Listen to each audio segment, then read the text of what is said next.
எது சொன்னாலும் அதை நிச்சயமா சாதிச்சு காட்டுவார். ஆனா எனக்குதான் நேரம் சரியில்லை.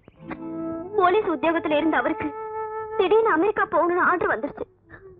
அந்த சந்தர்ப்பத்தை பயன்படுத்தி உங்க அப்பா நாங்க இருந்த ஊரை விட்டே ஓடிட்டாரு.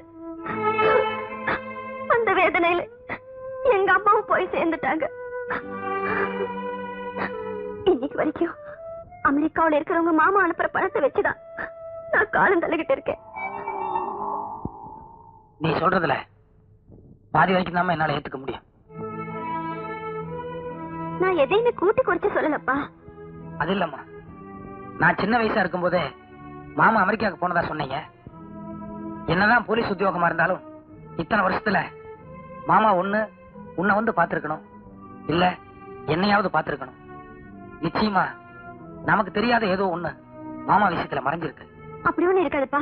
என்ன மாசம் மாசம் உங்க மாமா கிட்ட இருந்து பணம் வருது. இருக்கலாமா? உங்க பேருக்கு மணி ஆர்டர் அண்ட் லெட்டர். பாத்தியாப்பா, உங்க மாமா கிட்ட இருந்து தான் பணம் வந்திருக்கு.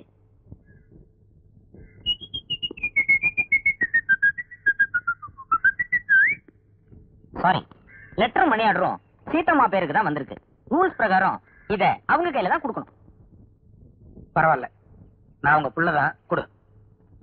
இத்தனை நாளா நான் உங்களை பார்த்ததே இல்லையே. இத்தனை நாளா கொலை பண்ணதுக்காக ஜெயிலுக்கு போயிருந்தேன். இந்த எம்ஓல கூட சீதான்னு நீங்களே கையெழுத்து போட்டுருங்க.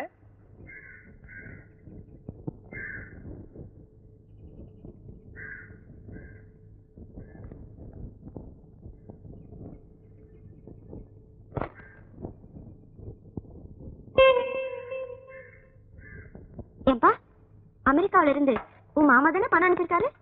இல்லம்மா, அமெரிக்காவில இருந்து பணம் அனுப்புறதா இருந்தா செக் இல்லைன்னா டிராஃப்டா தான் அனுப்புவாங்க.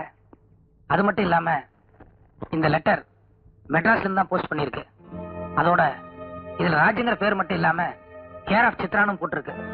ஆனா உள்ள இருக்கிற வாசகங்கள் எல்லாம் அமெரிக்கால இருந்து நம்ம மாமா